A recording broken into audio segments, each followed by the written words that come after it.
Hey everybody, today I'm recording from home and I want to talk about my origin story, how I became a champion of upset prevention and recovery training, and take you through that process. I think you're going to be interested in this. I think it's going to be fun to discuss, but you'll see why APS is such a huge champion, and so am I, of effective upset prevention and recovery training. Now remember, as a pilot, are you prepared to deal with an airplane upset event on its way to a fatal loss of control in flight accident?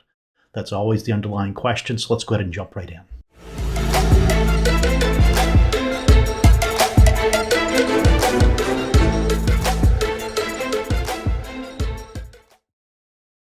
right, welcome back, everybody. This is going to be a fun video because it really gets back kind of to who I am and where I came from as a pilot, because I'll tell you that I was not a believer in upset prevention and recovery training. In fact, 30 years ago, it wasn't even called that. It was called advanced maneuver training, which was much like unusual attitude and stall training, but it introduced startle, surprise, and unexpected events.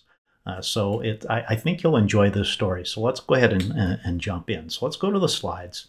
And there's a picture of me, BJ, 30 years ago, back in 1997. I had just finished a career as a military fighter pilot, graduated of Top Gun school, was type rated and operating the Airbus A320, operating out of Toronto, Canada, and just kind of thought I had it all figured out. Now, why would I feel that way? I felt like I went through the best training in the world, military training. I have now flying up the airlines with a very advanced aircraft, and really thought I understood what being a pilot was all about, but I was wrong. And so let's go ahead and jump in, because I did not have it figured out at all. I'm so glad that I went through this experience I'm going to talk about here today.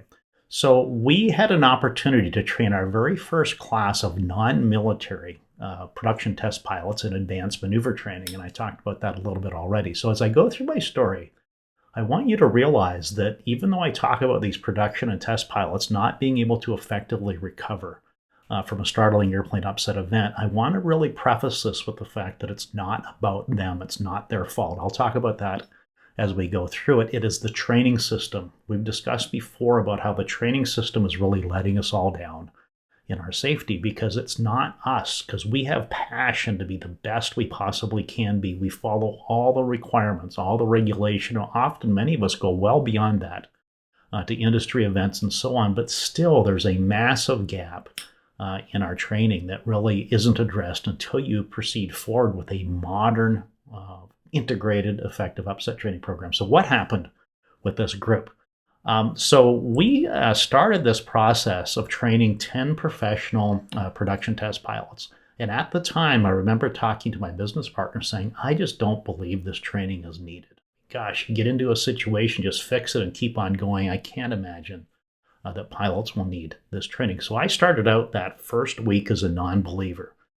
This group came to us from a major OEM that wanted to get training, because one of their pilots, in fact, their leader of their flight department, was a former colleague of myself and my business partner at the time, and said, I really need to bring my team to get training for me guys.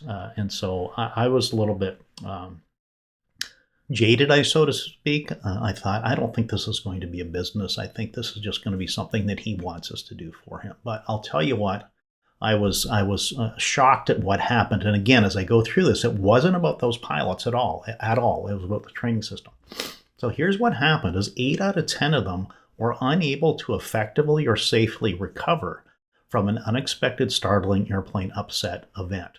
And here's the three main things that we found. If they were exposed to a startling overbank airplane upset, what would happen is that, based on their experience and the skills that they had, they would react very, very quickly and start pulling down in towards the ground, split-S-ing the airplane, trying to get the nose up. All right, very counterintuitive situation. And then we'd let that proceed for a while. If we have altitude, we let them pull all the way through. But the idea was that we end up taking control of the airplane and going through the process of how to deal with these particular events. The next things that we were seeing is an unexpected nose-low stalling condition. So in other words, the airplane's nose would be below the horizon, the airspeed above the stall speed, believe it or not, okay, and the airplane really rocking and rocking back and forth. And what the pilots would tend to believe is there was something wrong with the airplane and they needed to arrest their descent and kept pulling. And with this chaotic rolling left and right, they'd be putting rudder pedals in, running on the rudder pedals and holding the elevator back.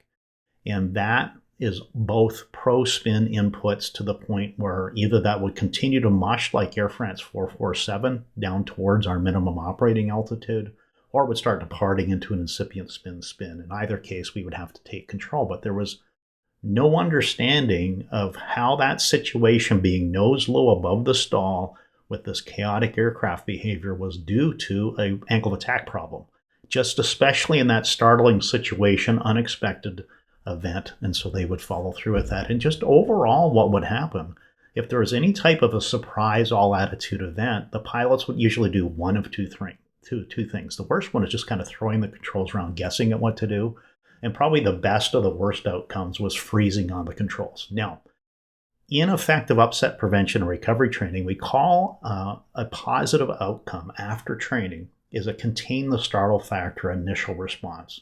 It's better to do nothing than to guess. However, in this particular case, it was different because when they froze in the controls, it was a psychophysiological incapacitation. They just stayed there and weren't going to change anything for not only 3 or 4 or 5 seconds, 10, 15, 20 seconds until we would take control of the airplane. So here's what became very, very obvious, is they had a fear of an inability to deal with unexpected, all attitude, all envelope upset events, especially and particularly when they occurred in combination.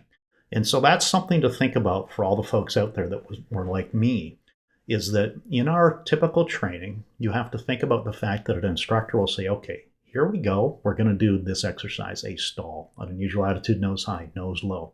Well, often they demonstrate one first and say, okay, Bill, it's your turn.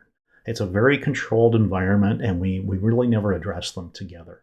But in a real-world situation, in an airplane upset that is leading on the way towards a fatal loss of control and flight accident, usually it's the last thing we were thinking about.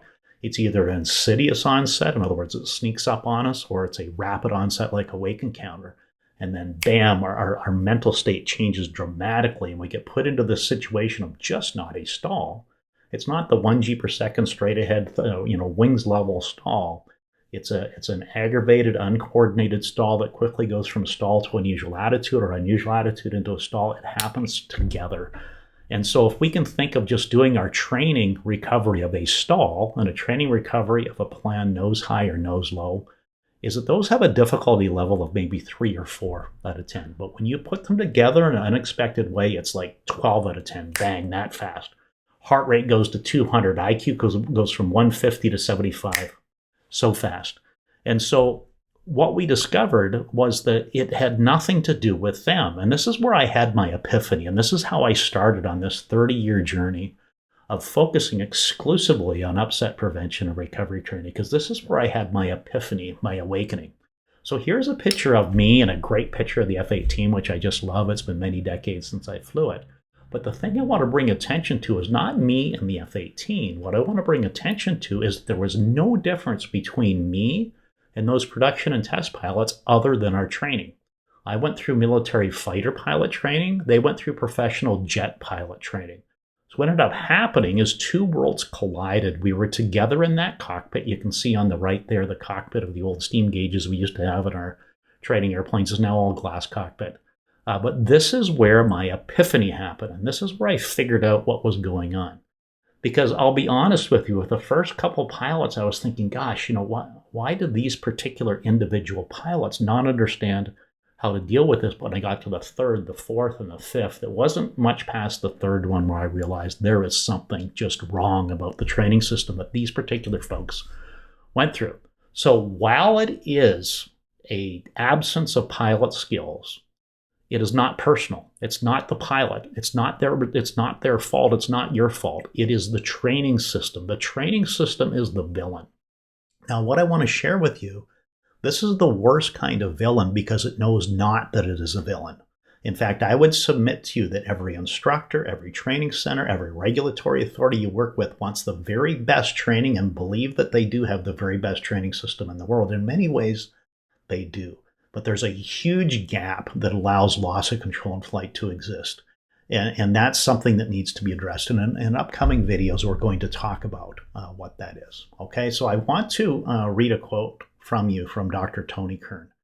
The system sets pilots up for failure. We know that. We recognize that. As you come to believe that through this series and conversations you have and looking at the statistics, here's what I would like you to consider. This is a great statement by Dr. Kern. He says, an aviator must have or develop the kind of maturity that allows weaknesses to be recognized, and then the discipline to work on these areas, even though we would much rather be practicing on areas of personal proficiency, which we feel much better about.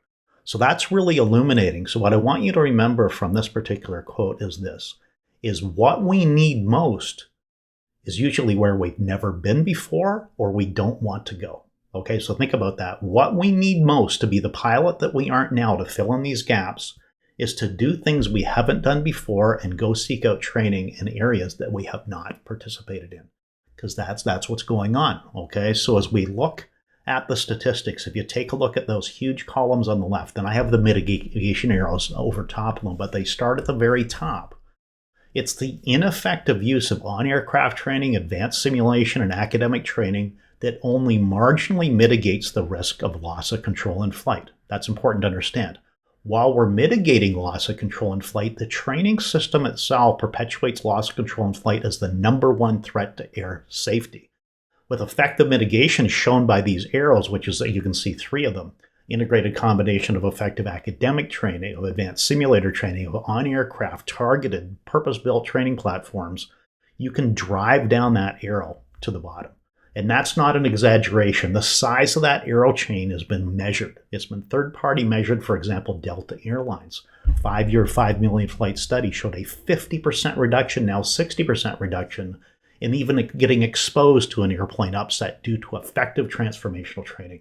For example, like is provided by APS. United Airlines then followed up and measured the effectiveness of recovery capabilities of its United Aviate graduates who come to the APS through a integrated program at the end of their training, where they're ready to go off to the air carrier, ready to go off to the feeder airlines.